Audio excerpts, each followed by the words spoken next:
nutritional advice was, I think it was, drink 8 glasses of water a day. And it's okay if some of those 8 glasses are coffee or tea because they're liquid and they are therefore part of that 8 glasses. Uh, I made you laugh a lot. Why did you laugh so much? Because I just remember hearing that myself as well. And, we know that caffeine can dehydrate as well. So it's just funny that that was, one thing that we all talked about, drink coffee, like for hydration. It sounded like a I, good idea at the time. And the thing about coffee, it was probably a coffee company that gave us that information. Drink 8 glasses of water a day and make sure one of them's a cup of coffee or a cup of tea. I'm I'm pretty sure that's how we were educated. It was the corporations educating us. This is the Recovery After Stroke podcast with Bill Gassiamis, helping you navigate recovery after stroke.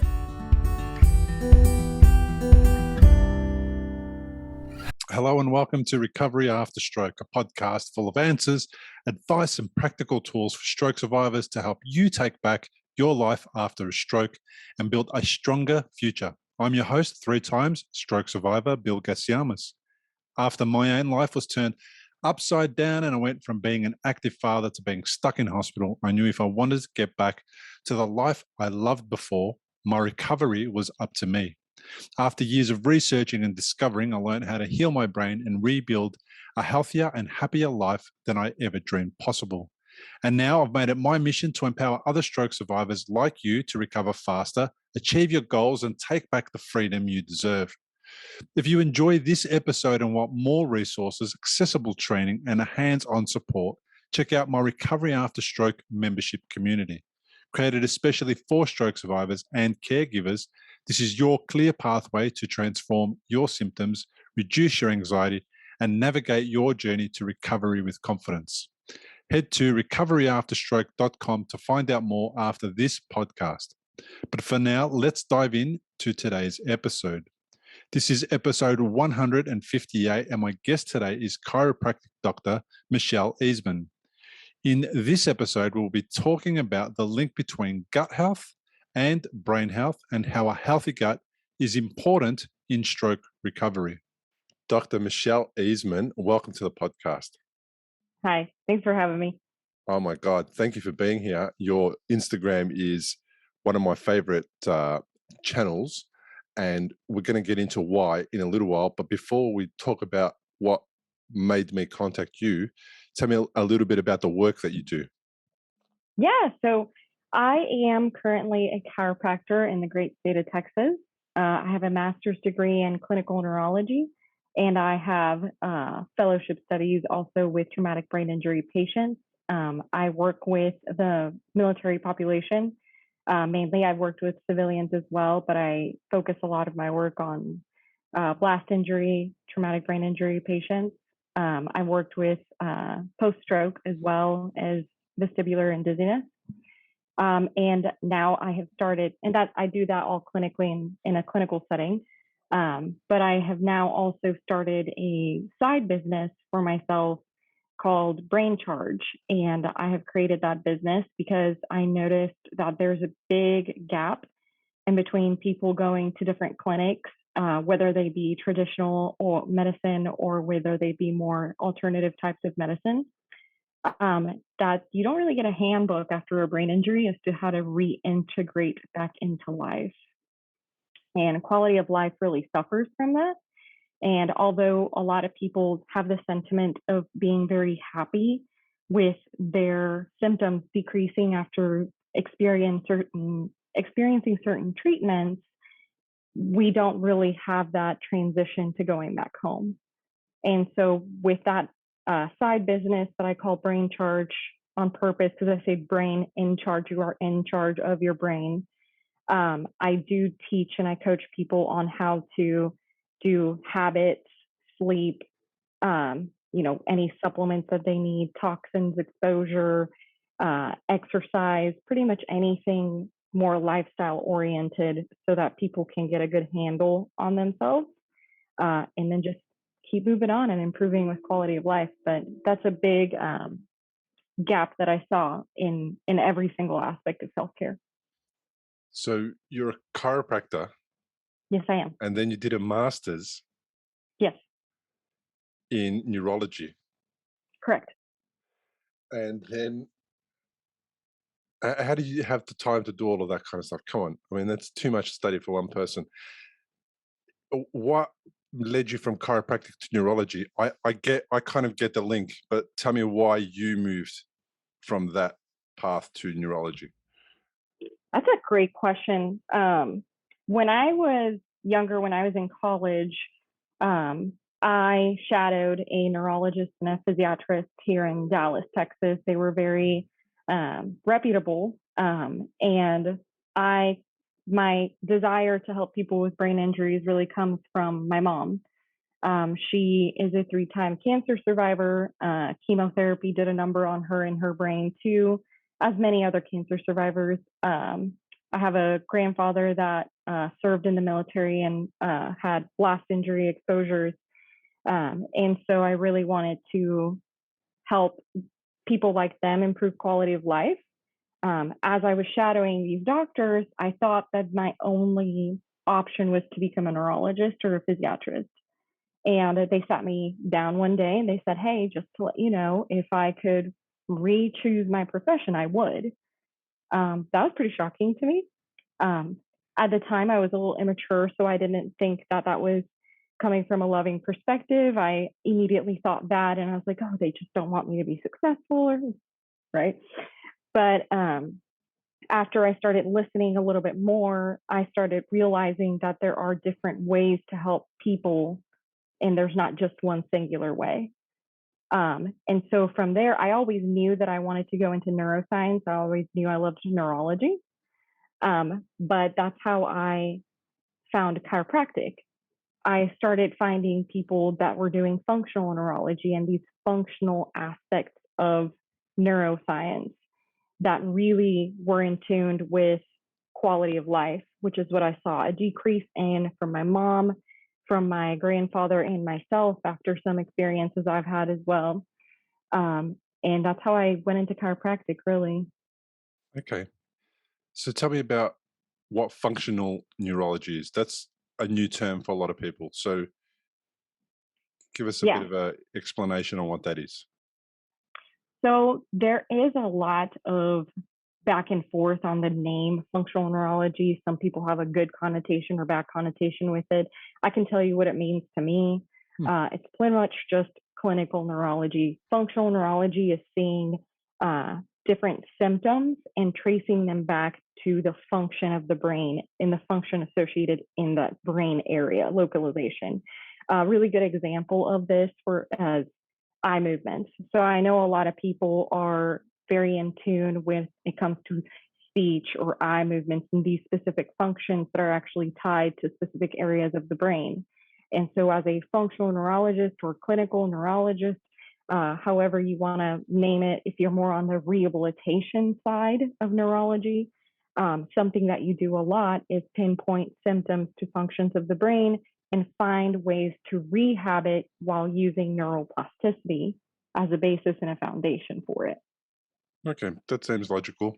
One of the biggest issues I think that people face is that they have a brain injury, they don't know what causes that brain injury. So a lot of people also don't know that they can go and see a neuropsychologist, and at that neuropsychologist appointment or meeting, they can get diagnosed with specifically what the cognitive impairments are, what the actual issues are, and then what, and therefore what are they related to.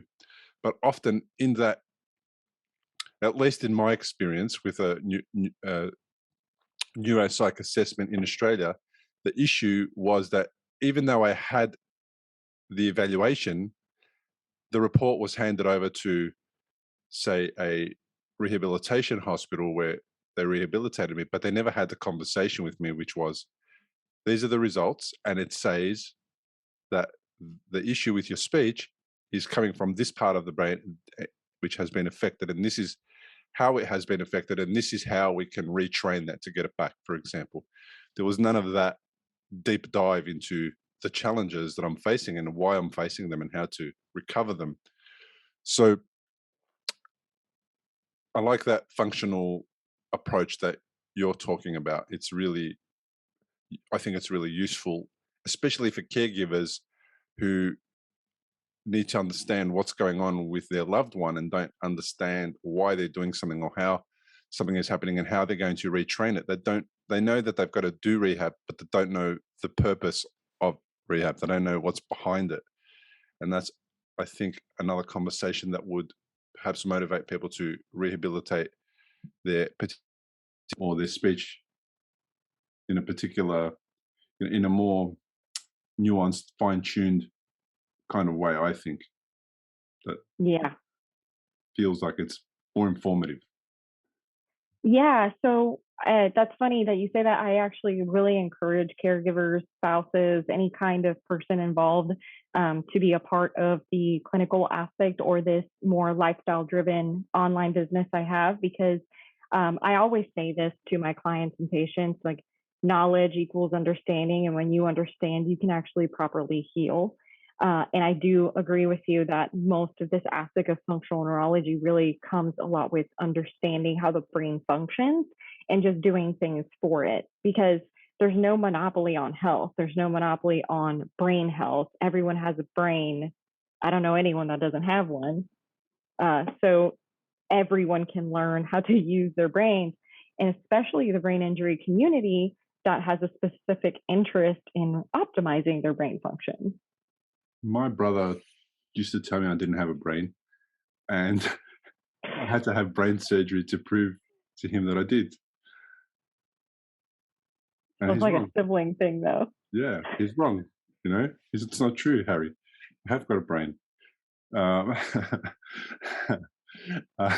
he was older than me, so it made sense that he would say that I didn't have a brain, like it was, standard stuff.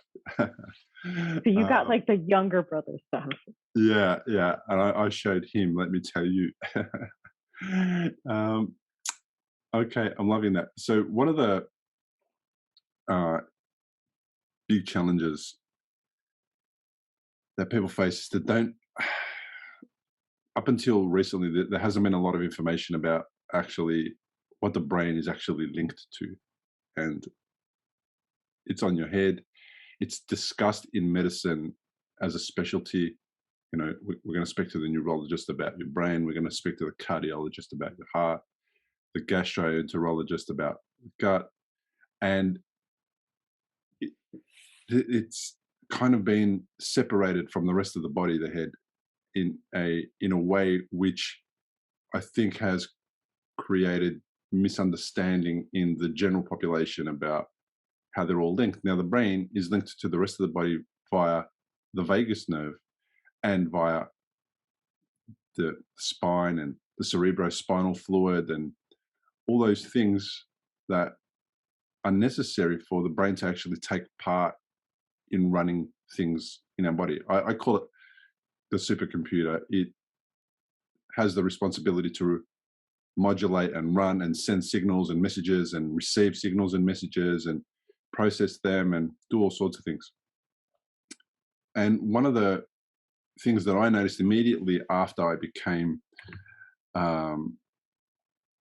unwell with my brain was that my bowels started to really change the way that they were working. I had a real problem with going to the toilet or not being able to go to the toilet or having bloating conditions and all that kind of stuff. What's the link between the gut and the head, and why does the gut get impacted after a stroke and after brain surgery? How is that a thing? What goes on there? Because I'm sure there's a lot of people that have had gastrointestinal issues and haven't realized that they're connected, and that haven't also realized that having a bad gut situation or a difficult gut situation or an unhealthy gut is going to decrease the neurological recovery after an event like a stroke. Can we dive into that? 100%. You say something really key, by the way. I don't know if you've ever heard of Dr. Lisa Mosconi. She's a fantastic doctor that is studying women's brains after menopause specifically. And she actually said something similar to that. People have this understanding that the brain is like in a box, like a black box that's separated from the rest of the body because it's just centered in the skull, but that's actually not true. It is kind of like a supercomputer. It does communicate with everything. That is one of the things that I actually learned heavily in my chiropractic school, is that the spinal cord and the nerves that come from the brain do communicate with the rest of the body. It's one of the things that got me really interested in it. But on the side note of that, you are correct in the sense that you also mentioned the vagus nerve. There is a specific link in between your brain and your gut, and there is an actual physical link. If you've had a stroke and you're in recovery, you'll know what a scary and confusing time it can be. You're likely to have a lot of questions going through your mind. Like, how long will it take to recover? Will I actually recover? What things should I avoid in case I make matters worse? Doctors will explain things, but obviously you've never had a stroke before. You probably don't know what questions to ask.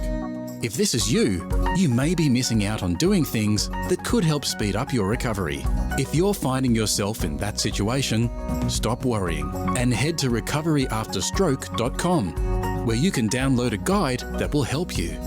It's called 7 Questions to Ask Your Doctor About Your Stroke. These 7 questions are the ones Bill wished he'd asked when he was recovering from a stroke.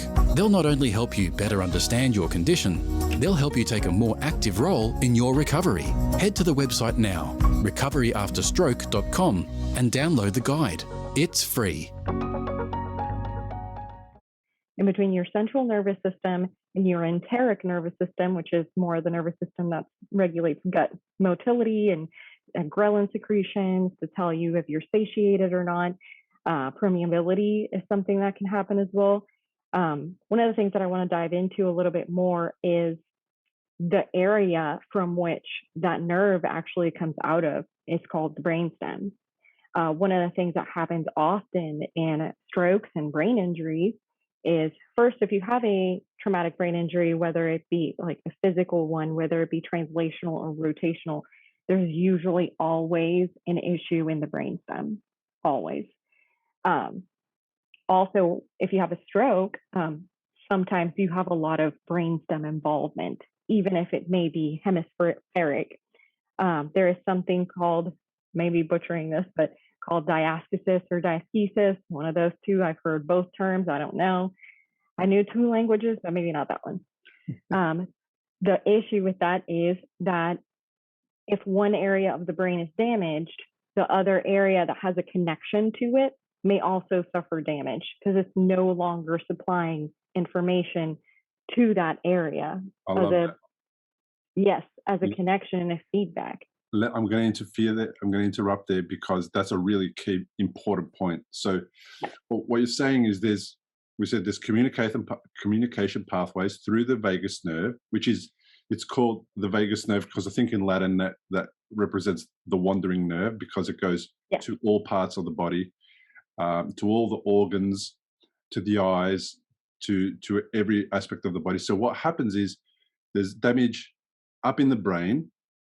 The communication pathways via the vagus nerve are interrupted, and the fact that one of those pathways of communication to that specific organ or part of the body gets interrupted, and because on the other side, that information can't get through, that impacts that organ. Correct. Very, very correct. And that happens within the brain itself. And with that communication highway as well, this is what how we were talking earlier about eye movements. It's similar function in that areas of the brain that are involved in eye movements are then having issues and difficulties potentially with the nerve or the muscles it supplies to move them. It's the same school of thought when you're talking about the gut. Now, here's the super interesting part about it that is very different from eye movement when we're talking about the gut. There is bidirectional feedback in between your brain and the gut, which means, and I love saying this, if your brain's on fire, your gut's on fire. if your gut's on fire, your brain's on fire. I actually took a little bit of notes here on the side from specific studies that talk about this, just to quote a few, but it says, most studies on gastrointestinal dysfunction after a TBI have focused on the upper gastrointestinal tract, including delayed gastric emptying and esophageal reflux. We also talk about how we show decreased motility in the small intestine, decreased intestinal contractility activity, which can actually be an issue with voiding. And something else that I wanted to talk about is the microbiome is now being observed through the gut to activate the vagus nerve back as well. So I know that's a concept that at first it's difficult to understand because we're thinking microbiome, we're thinking more chemical orientation of things versus nerve, which feels more physical orientation of things. But that is where these worlds collide. And so then you have inflammation, which is just a fancy word to say we have an immune response in our body that can be propagated through different pathogens, toxins, microorganisms, mold toxicity, parasites that can then influence back up through the vagus nerve and give incorrect or correct feedback to the brain.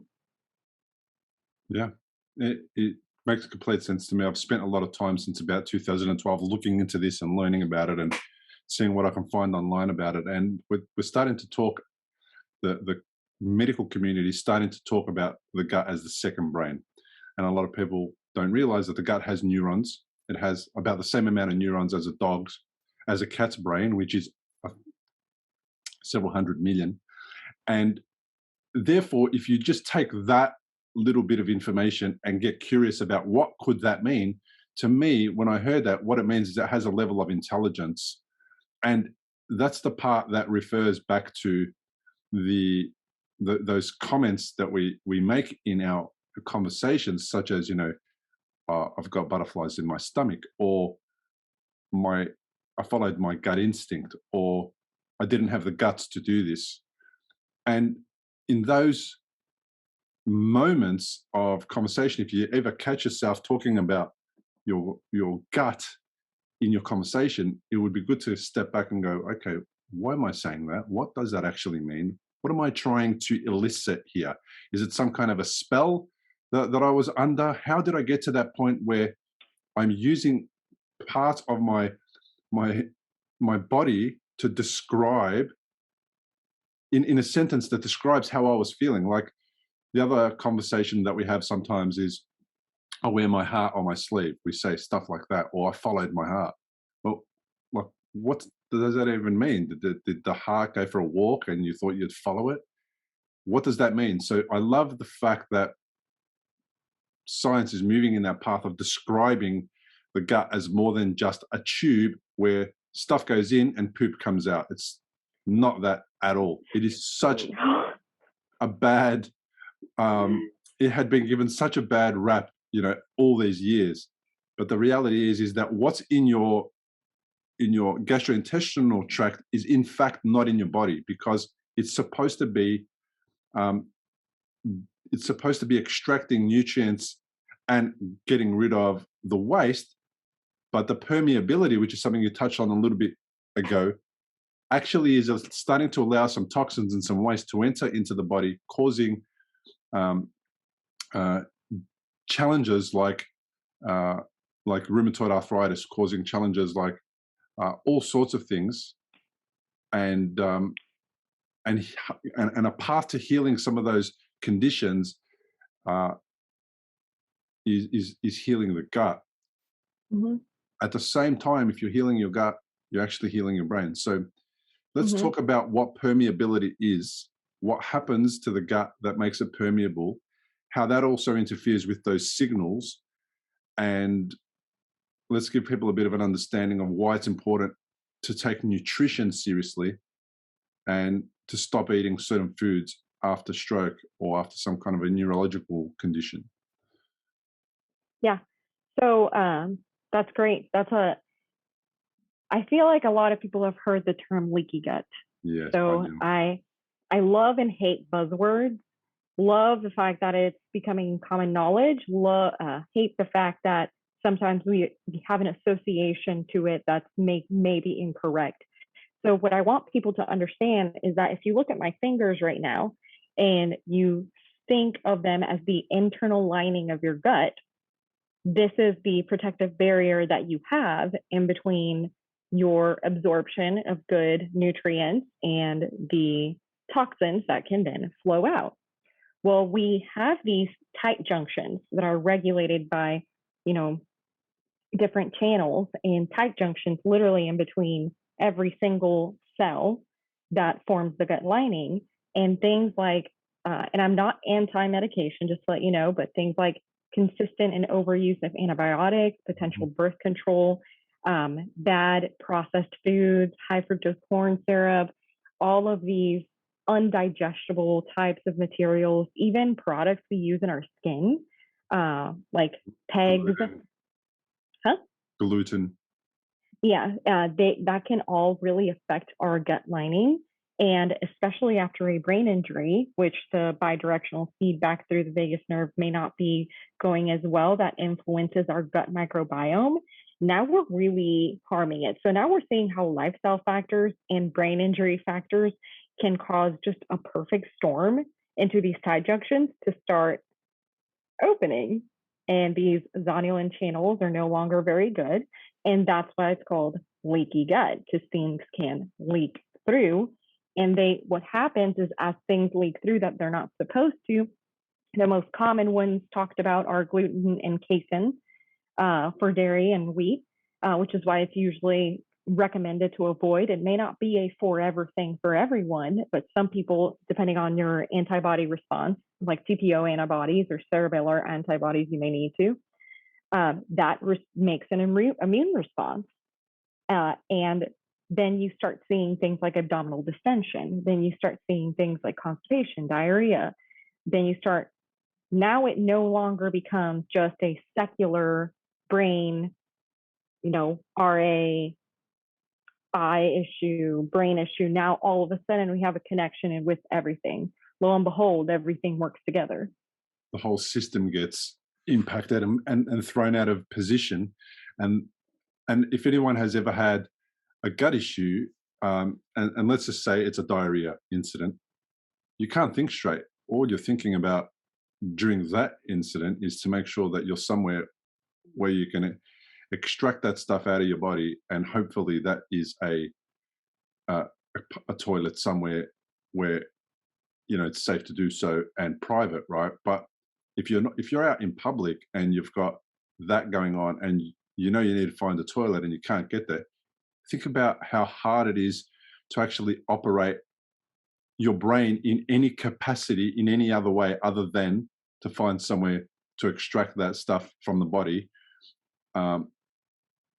without having to stop somewhere inappropriate to do that.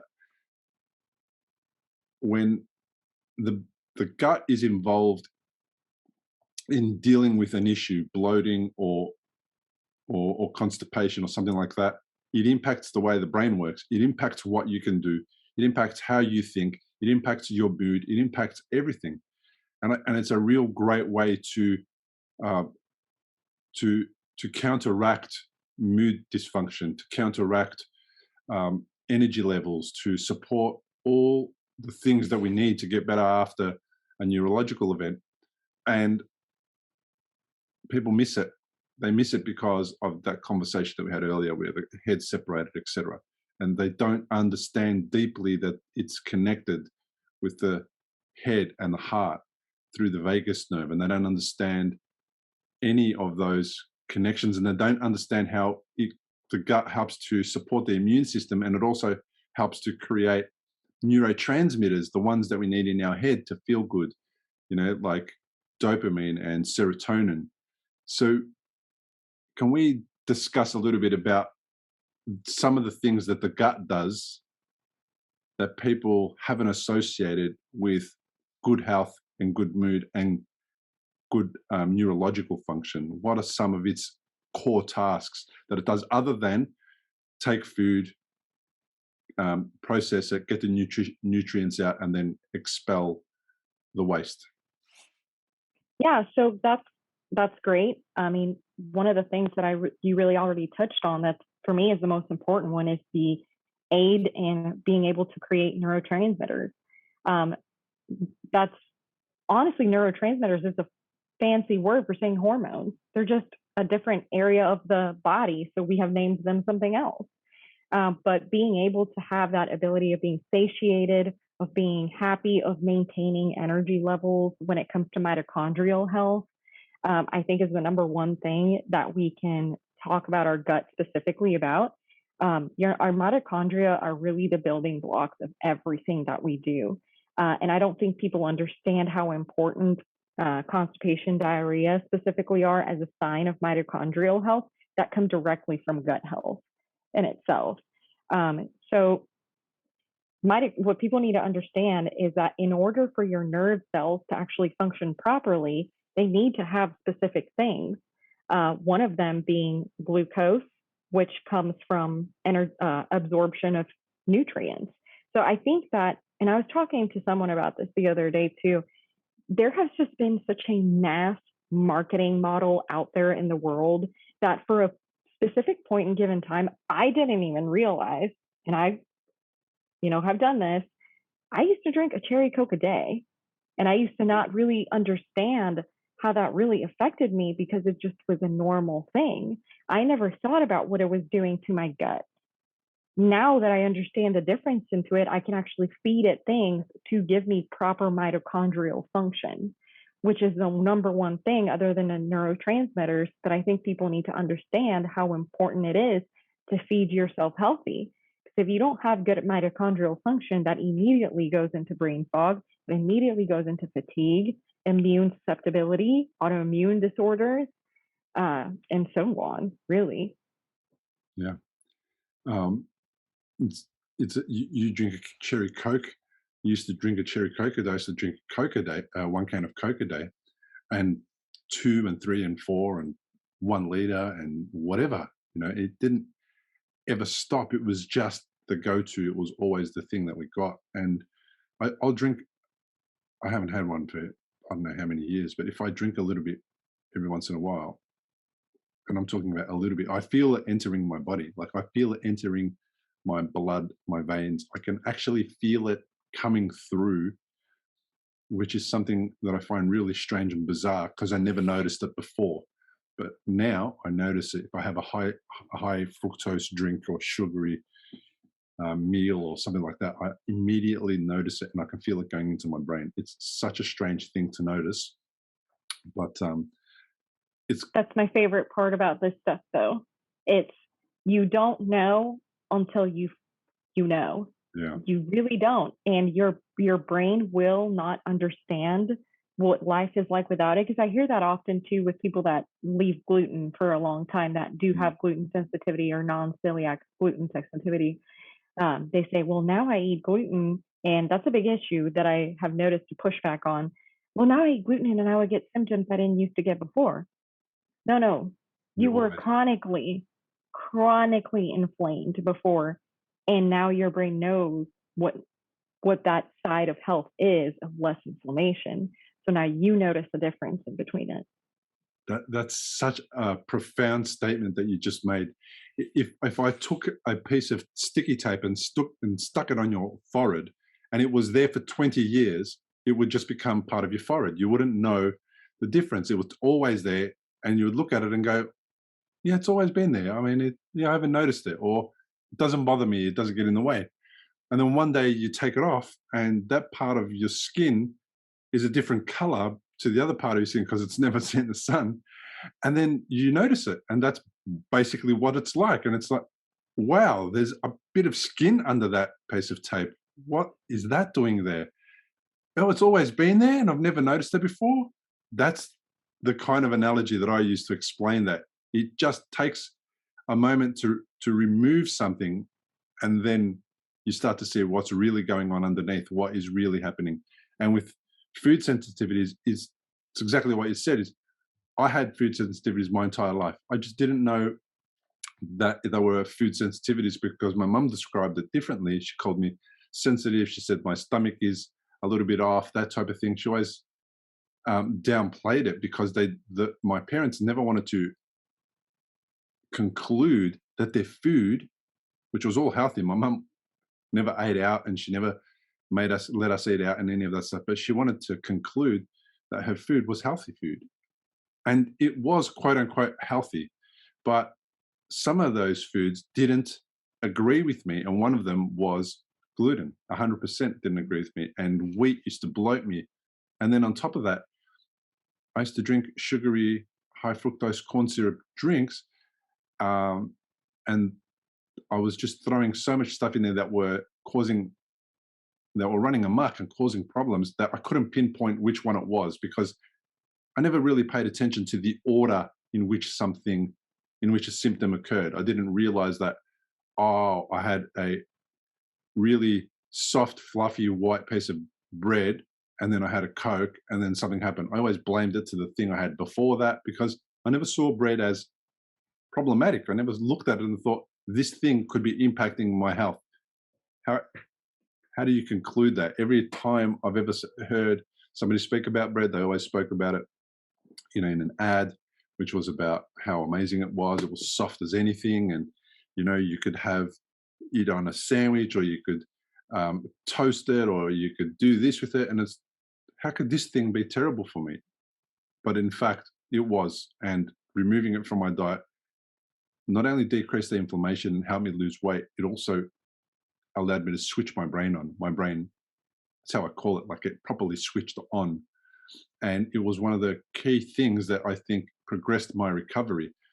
Now, when I say progressed my recovery, it didn't make some of my deficits go away, but it made the rest of my brain operate to be able to overcome those deficits. Where the deficits are still there, they're noticeable, but they are not at the front of my mind as being, oh my Lord, I have a deficit. I have a deficit. Thank you. I see you're clapping. Tell me why. Why are you clapping with those statements? Because this is exactly why I started the online business that I'm doing.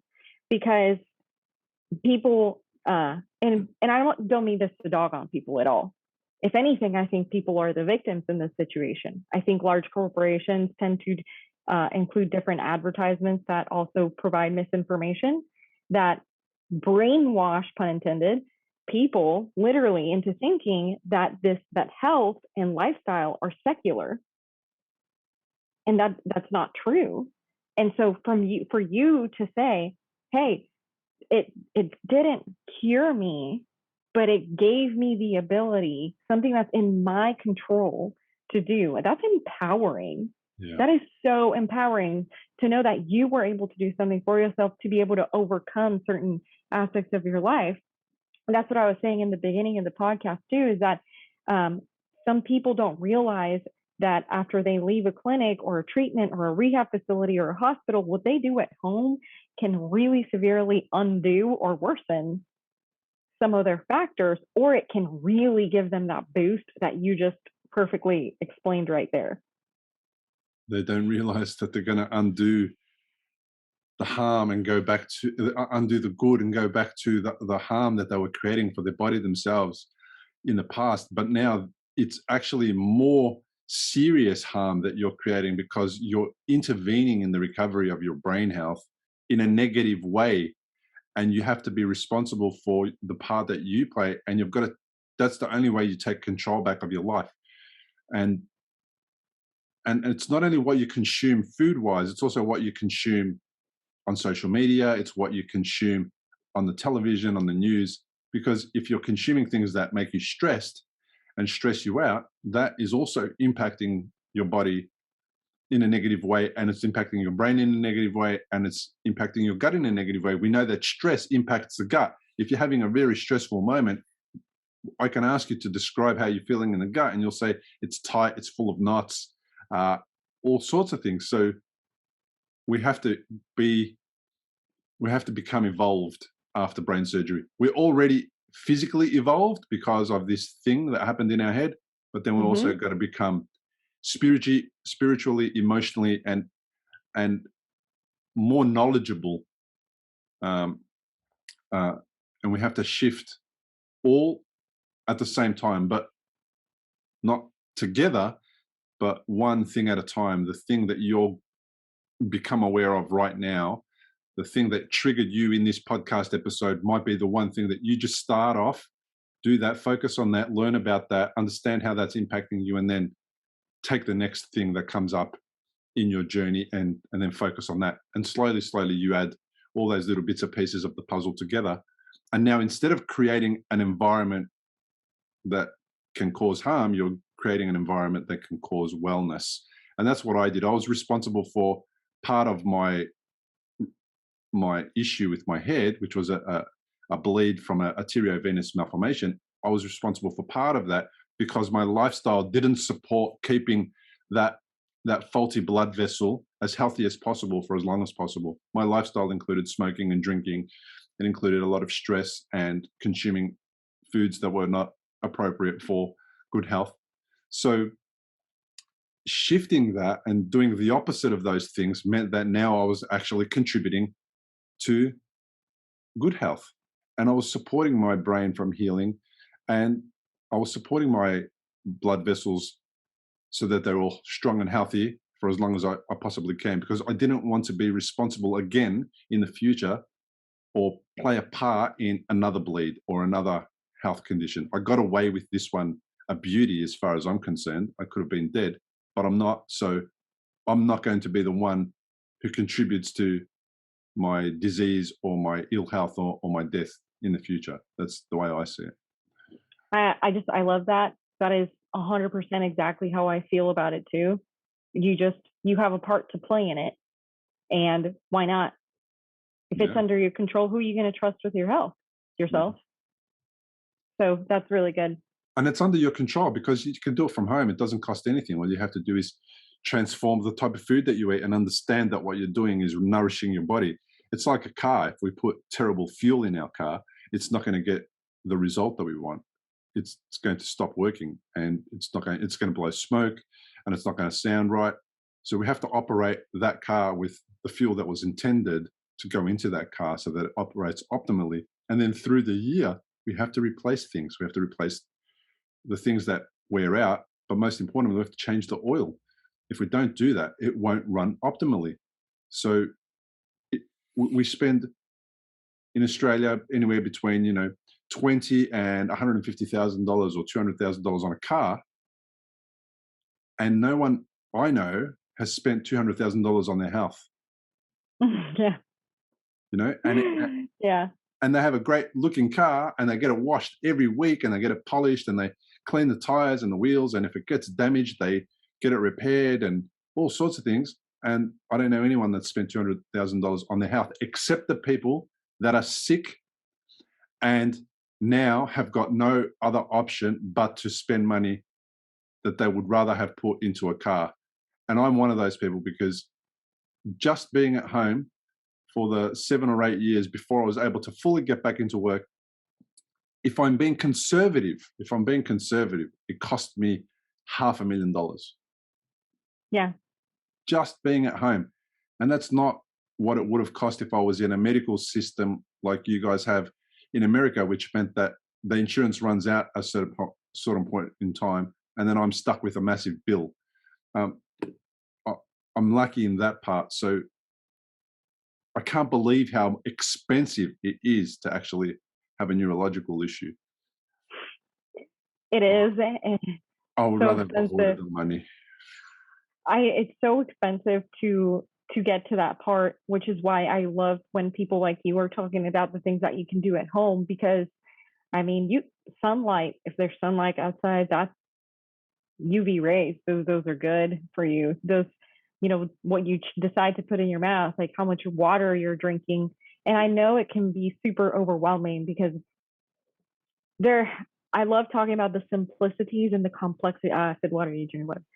Simplicities and the complexities of brain injury, because very simple things lead to help in very complex situations, which is where some of that misconnect and some of that urgency doesn't really come through too. Sometimes I feel like that people look at it and they're very overwhelmed, There's environmental toxins and mold and, the physical side of the brain injury and the microorganisms and the food and the toxins. And there's just so much. But if you really take a step back and look at it, you can do simple changes that make big effects. Now, where I see that some people can be successful with it depends on their level of urgency that they feel Yeah. to enact on those simple things. Yeah. I feel that some people feel also powerless to actually change because they don't know where to start. So knowing where to start for them is the most important thing. And like you said, the start place could be I'm going to the sun in the morning and I'm sitting there for 10 or 15 minutes every day. That's it. Not long enough to get cooked by the sun, but just long enough to feel the warmth and to take in those ultraviolet rays through your eyes, because they're going to support your sleep, for one. They're going to support your vitamin D levels, which is a hormone, for two. So if you just know that going into the sun helps you sleep and then also helps your vitamin D levels, that's it. That's an intervention. You're already doing more than most people. So congratulations. That's all you need to do. It takes you however long it takes you to get outside, and then 15 minutes in the sun on a daily basis, and you're done. Yeah. We also spoke about autoimmune responses because of leaky gut, but now there's also such a thing as leaky brain. And let's talk a little bit about leaky brain, and then also see if we can explain how it's linked to leaky gut and what the two things are and how to resolve both of those things. So I know that resolving leaky gut starts with the nutrition, taking out those inflammatory foods, taking out things that are not digestible like gluten, decreasing the amount of sugar. For me, it was also decreasing caffeine. It was also taking out alcohol. And it was also decreasing dairy or taking out dairy. And when I say taking out, we can swap a lot of those foods so that people don't feel like they're missing out on, for example, a coffee with their friends. If they're used to drinking full fat cow's milk in their coffee, they might have an almond decaf coffee so that they can go through that process of having a coffee with their friend. And in Melbourne, Australia, that is very, very important part of our culture, having coffee and being with our friends. So you can swap things out. But how do we get to the point of healing the brain from leaky brain? And firstly, what is leaky brain? Well, that's actually very interesting that you say that, because I think there are two different kinds of leaky brain going around in the world right now. Wow. Okay. So leaky brain can be an AKA also for cerebrospinal fluid leaking out of the brain as well. So not to confuse that with what I think you're saying, leaky brain being more of a blood-brain barrier issue. Thank you very much. Exactly what I was talking about. Yeah, the blood-brain barrier being penetrated. Yes. So the issue with the blood-brain barrier is that we're starting to see, and a lot of people are starting to realize, that just how the gut can have permeability, the brain can also have permeability. And there was an old school of thought to think that nothing could actually penetrate that fortress. That's actually not true. So the same thing that happens with the gut when we're talking about inflammation and these inflammatory mediators and this inflammatory cascade and response, the same thing happens with the brain. And so we have these epithelial cells that are connecting different neurons or nerve cells to different vasculature, and they can actually become permeable as well, leading things to cross the blood-brain barrier, whereas they usually normally don't. And what I need people to understand is that it's not only a physical response that can promote this blood-brain barrier leaking, it can also be a chemical response that you're altering and inducing in your body. So there is a lot of talk and research about things like this, and we can go crazy thinking about what leaks my brain, what doesn't leak my brain. But if we're going to take a step back and really go into it and try to do the best thing for our brain, is this: there's only two real principles when it comes to food. It's either inflammatory or anti-inflammatory. Really, that's it. So if you're trying to help yourself through the gut to help your brain, that's a good way to do it. And also, if you're trying to help yourself through the brain down to your gut, we need to ask, how well are you breathing? What's your oxygen intake?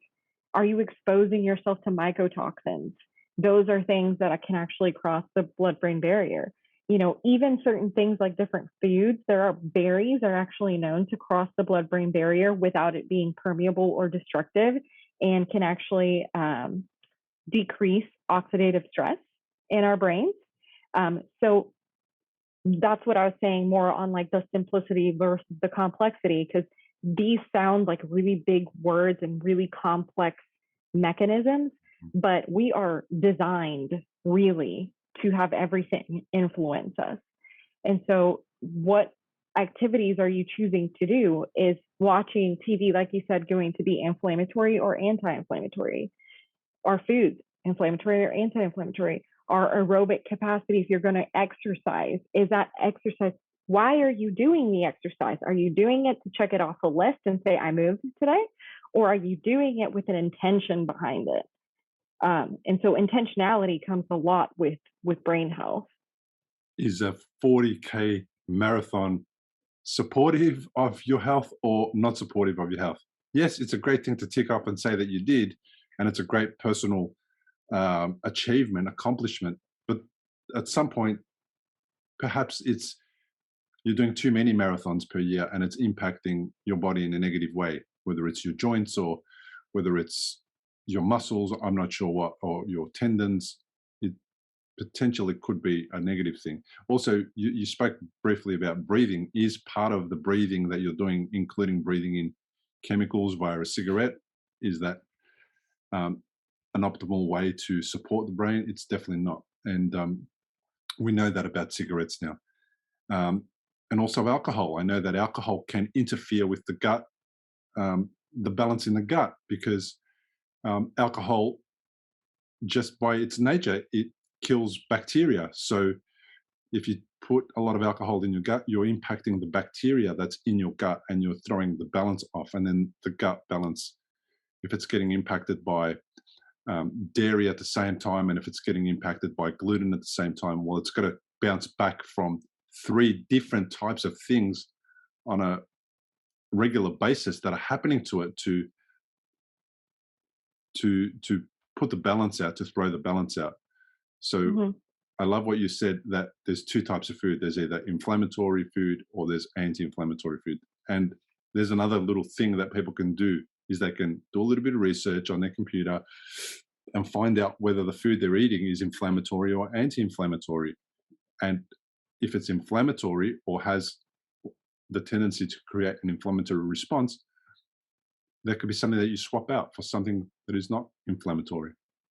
I previously interviewed a nutritionist and a performance coach, a husband and wife team, and I called the interviews the Fun 5 series. And in those interviews, we took out the Fun 5. And unfortunately, they are fun foods, but we had to take them out. And they are dairy, gluten, alcohol, caffeine, and alcohol. And like you said at the beginning, because I really want to bring this back to the beginning part of the conversation, was some of those things may be better if you took them out permanently, like alcohol, in my opinion. Okay, it's just my opinion, so no one needs to get annoyed about that. But some of them might be temporary, especially when you restore the balance and you give your gut heaps of time to recover, and therefore you're giving your brain heaps of time to recover. I didn't drink alcohol for at least, I'm pretty sure it was about 2 years minimum after my stroke. And then I had another episode, and when I'm talking about drink again, I only maybe drank a bottle of beer a year or something, like I wasn't really back at drinking, but I had a drink of alcohol. And then I had, over 3 years, I had all my bleeds and surgery. So I always reset every time something else happened, it always reset. So for a good 5 years, maybe I had a couple of bottles of beer in the whole amount of time. And I really noticed how it made me feel when I drank it. It made me feel like I was having another stroke. So I started to associate this terrible feeling with it, rather than it being good.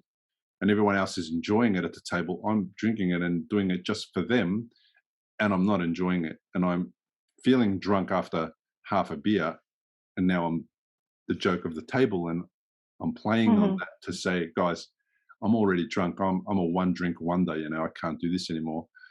And I have to stop. And, they have a little bit of a giggle at me, but it's the excuse that I play on so that I don't have to drink anymore when I'm with my friends. Now, they know it's linked to my brain, so that they're not terrible friends. I try not to hang out with people who are going to give me a hard time for not drinking alcohol. They know that it's linked to my issue, my neurological challenges. So they kind of give me a break now. But it was a bit of retraining on their part and also retraining on my part so that I could actually make the decision to stop doing that. And then I knew that I had to have a conversation with them about the importance of me stopping and doing that, bring them on board with me so that they wouldn't offer me drinks and then feel bad that I would say no to them. Because I don't know why people get offended when you say, no, I'm not drinking. I don't get the whole concept, but some people take it as what, you're not, I'm offering you a drink. You're not going to take my drink? Come on, let's drink. I don't get that. So some people don't understand boundaries. Yeah. And I think that after a brain injury, that's the number one thing you really need to be getting really good at is establishing boundaries in our relationships, to not to harm, but really to just show them, hey, this is where I'm at. You can come meet me where I am, and we can both be comfortable with everything. But yeah, people do get very upset when you don't drink, because I'm like that too. I don't really drink. I really don't. It just, in my personal opinion, it's a lot of sugar. It's a lot. Number one, it's a lot of sugar. I'm dehydrated after I drink it. It affects my cerebellum. I have issues with my balance already as it is, which then in turn can affect your autonomic nervous system. My heart rate goes like crazy, and I have an aura ring that every time I take maybe a glass of something, I'm recovering for the next week. So to me, the risk does not outweigh the benefit. Absolutely not. People don't realize the impact that it has. And of course we don't, because it's like that sticky tape. We used to do it so often that we didn't associate the way that it felt with a negative connotation. We just, it was normal. That's what happens when you drink. It makes you feel like that. And it was like, well, okay, that doesn't, it never jumped from that's how it makes me feel to, oh my God, that's how it's making me feel. That I'm feeling different than I feel when I'm not drinking. And that never happened for me. I never had that conversation in my head. It's interesting, the conversations I have in my head now that are, wow, I'm really noticing that is really impacting me, and I don't want to feel that way anymore. I feel like I'm out of control, and I put this thing in my mouth, and that's making me feel out of control. So take control back for me was simple. Don't put that thing in my mouth. Alcohol crosses the blood-brain barrier very rapidly and easily, doesn't it? Correct, yeah. It does cross the blood-brain barrier, and the effects that I think it has on some people are just not great. Purkinje cells in the cerebellum, for example, are not easily reconstructed, unlike other nerve cells. So if you specifically have an injury to the cerebellum, I highly recommend people to, sorry, I have some dogs out there.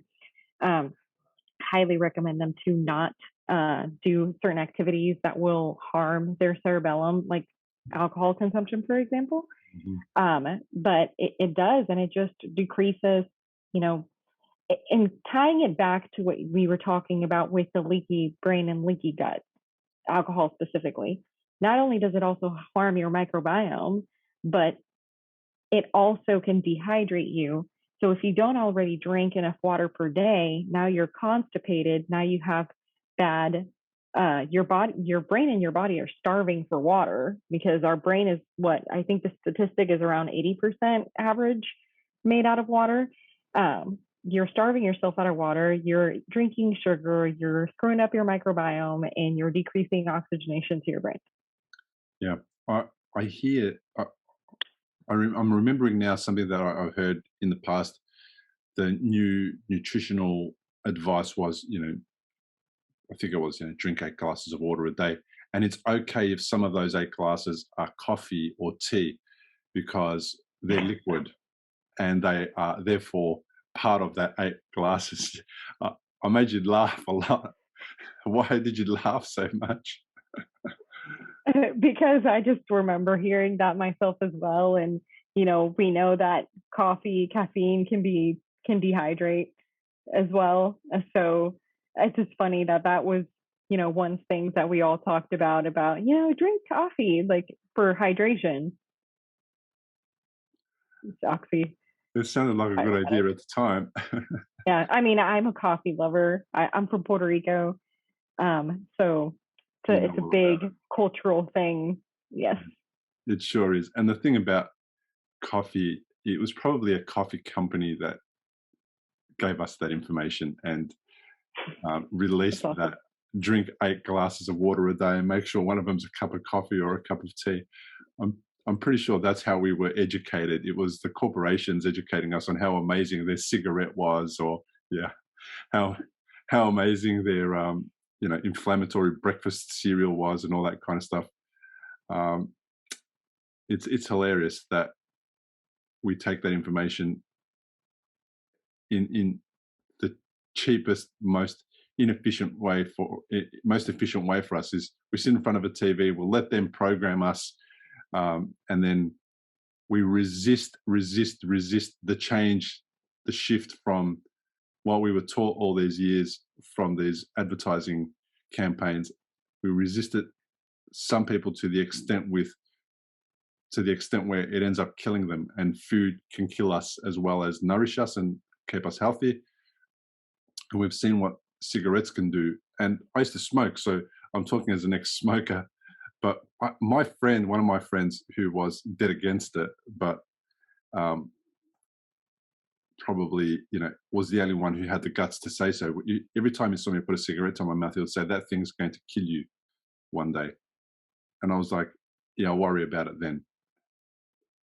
He was saying that when I was in my 20s, and at 37, only 17 years later, that thing almost nearly contributed to killing me. And I didn't realize it was going to come around so quickly.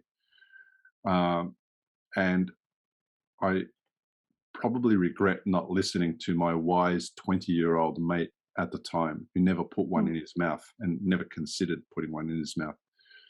But the cigarette ads that I saw, the cool people smoked. They were all hanging out at beaches or throwing a beach ball around, or they were with the sexy chicks. And it was like, this is the thing for me. This is what's missing in my life to enhance my life to that level, to make me feel that amazing. I was so stupid, but that's all right. I forgive myself for that. And I'm learning now in my 40s. Hopefully, I'm going to become a little wiser, and I'll be able to be around for longer than 40 odd years. I have lost a couple of friends in their 40s, and at least 3 people that I know in their 40s, and all 3 of them were smokers, and they had heart attacks. Sorry. It's a bit ridiculous that they're not around simply because they picked up something and put it in their mouth. And I'm talking about cigarette because everyone understands that, and nobody's going to say to me, "Yeah, but cigarettes are shown on some studies to improve health." That's kind of, we need to get to that point with those foods that are inflammatory, where people know that I am consuming that. I do know it's inflammatory. I'm doing it from my own free will, rather than being programmed and trained by a corporation to consume something I shouldn't be consuming. So if I can encourage people to do anything, is get curious about what is inflammatory when we consume it and what isn't inflammatory when we consume it. Eat the non-inflammatory stuff. And just by doing that and knowing nothing else and not going into any time or effort to understand the complexity of what you and I just discussed, just do that and you'll be impacting your brain health, your gut health, your heart health, your mood in a positive way, your sleep in a positive way. All these things, it seems so simple and counterintuitive. Why can't we just be able to do it, Dr. Eisenmann? why we can't do that. I really think it's because of cultural beliefs. It's about what we're exposed to. Something that I really want to talk a little bit about is you said earlier something about, the things we're exposing ourselves to. Yeah. When I go into deep thought, I look to the bottom right, left. And what I need people to start visualizing in their brain is that every single time we expose ourselves visually, auditory, with any kind of sense, that creates a synaptic response in our brains. That does create a synaptic response, and that is neuroplasticity. Neuroplasticity doesn't care whether what your synaptic response is a good or a bad response. It just knows, hey, Michelle is exposing herself to this frequently with this amount of intensity. It means we need to create a neural pathway for it. And so that's where I think that a lot of the issues come from is culturally we've created, maybe passed down generationally on how we eat, how we do things, which creates a neural pathway response. And then what we're exposing ourselves to. Because like you said, I saw these commercials and these were the cool guys. These were the guys that were had the chicks and all that stuff. That's what was missing from my life. That didn't happen to you because of one exposure.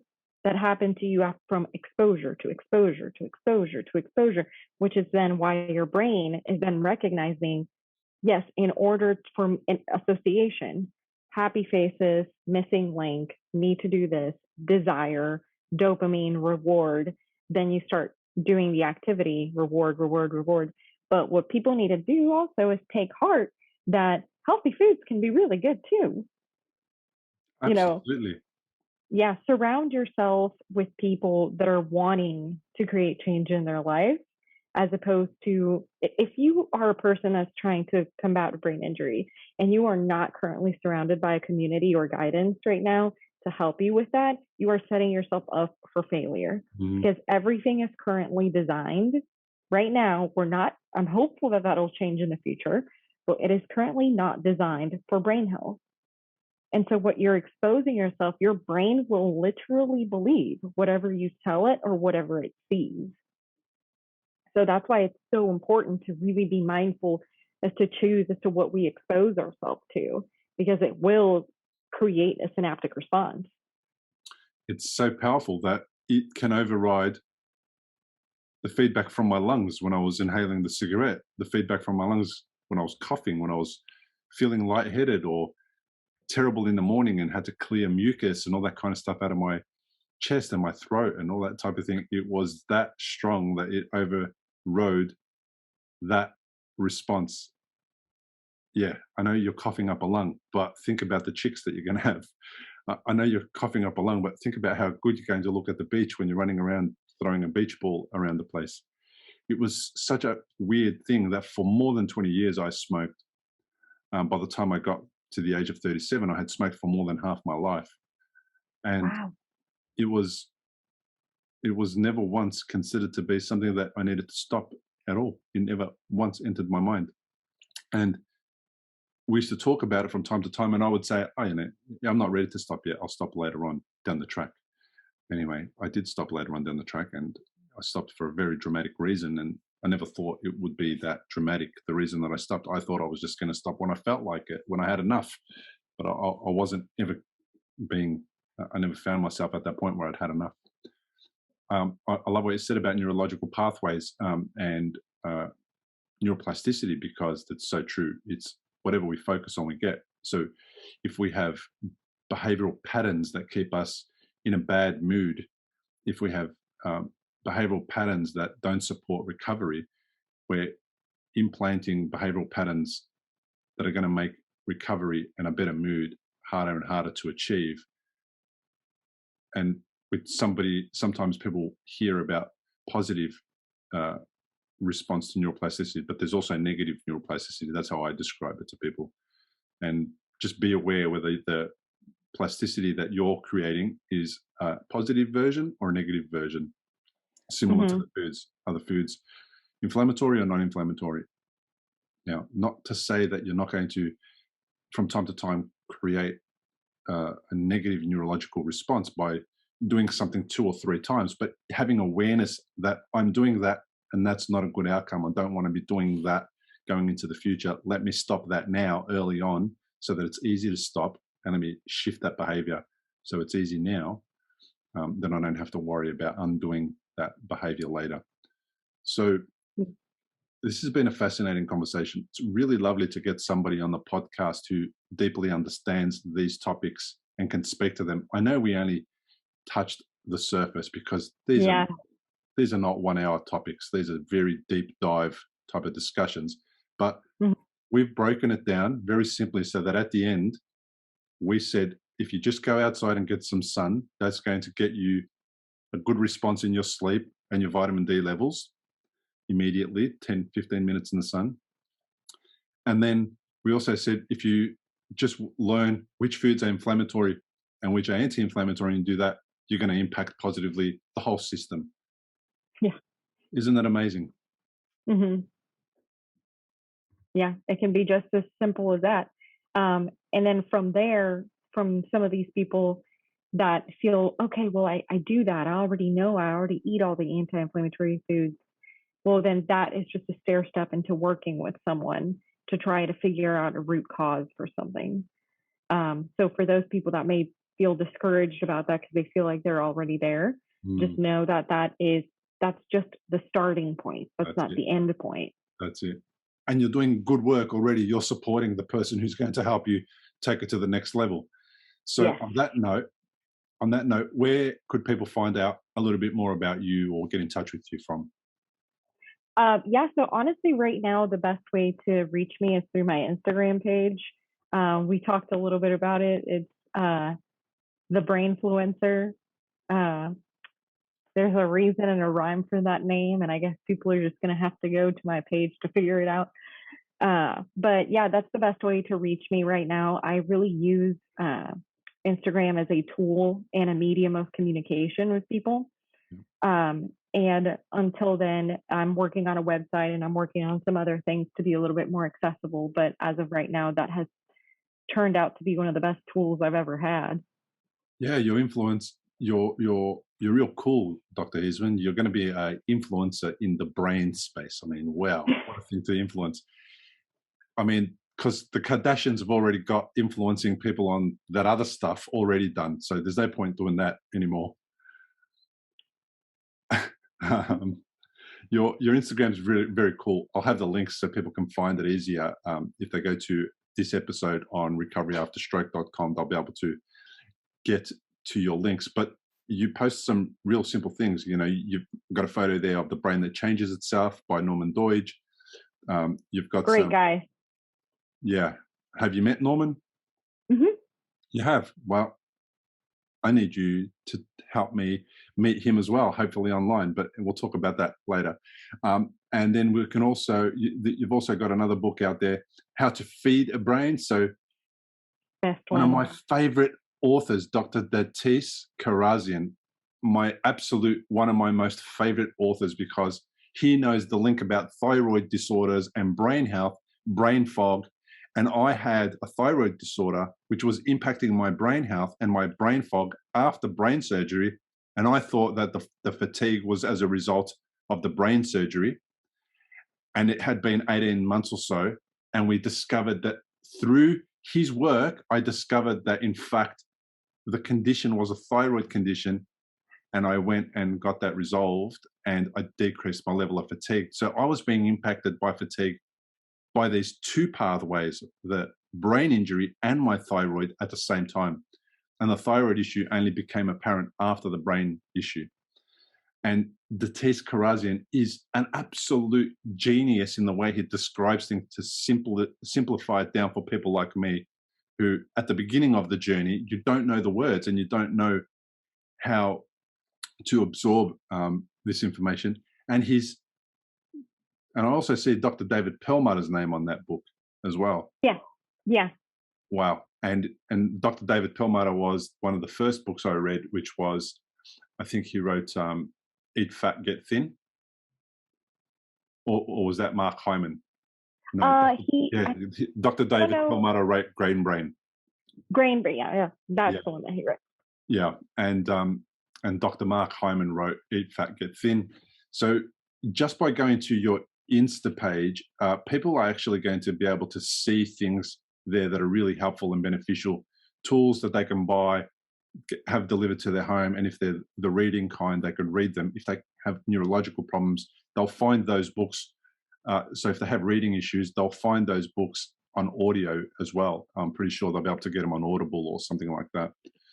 And it's a really great Instagram. It was what made me reach out to you, because very few people post about the link between gut and brain. And I think that's the next place to take the conversation. It really needs to go there. I can't stress how important it is. And on that note, I'm going to stop talking about it because we'll be here forever.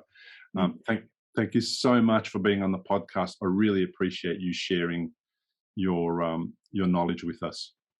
Yeah, I appreciate you here too. And honestly, I love talking to you. So that was really fun for me too. Thanks so much for joining me on today's Recovery After Stroke podcast. Do you ever wish there was just one place you could go to for resources, advice, and support in your stroke recovery? Whether you've been navigating your journey for weeks, months, or years, I know firsthand how difficult it can be to get the answers you need. This road is both physically and mentally challenging, from reclaiming your independence to getting back to work and to rebuilding your confidence and more. Your symptoms don't follow a rule book, and as soon as you leave the hospital, you no longer have the medical professionals on tap. I know for me, it felt as if I was teaching myself a new language from scratch with no native speaker in sight. If this sounds like you, I'm here to tell you that you're not alone, and there is a better way to navigate your recovery and build a fulfilling life that you love. I've created an inclusive, supportive, and accessible membership community called Recovery After Stroke. This all-in-one support and resource program is designed to help you take your health into your own hands. This is your guidebook through every step in your journey, from reducing fatigue to strengthening your brain health to overcoming anxiety and more. To find out more and to join the community, head to recoveryafterstroke.com.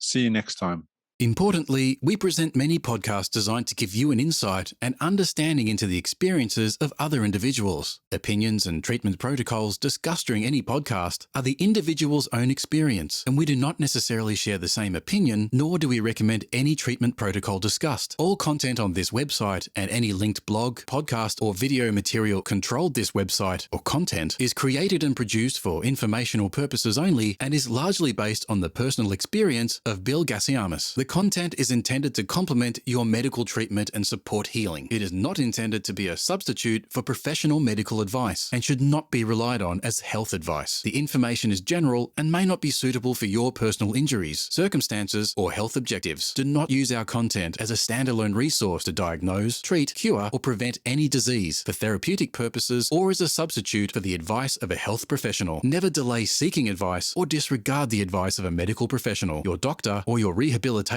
program based on our content. If you have any questions or concerns about your health or medical condition, please seek guidance from a doctor or other medical professional. If you are experiencing a health emergency or think you might be, call 000 if in Australia, or your local emergency number immediately for emergency assistance, or go to the nearest hospital emergency department. Medical information changes constantly. While we aim to provide current, quality information in our content, we do not provide any guarantees and assume no legal liability or responsibility for the accuracy, currency, or completeness of the content. If you choose to rely on any information within our content, you do so solely at your own risk. We are careful with links we provide. However, third-party links from our website are followed at your own risk, and we are not responsible for any information you find there.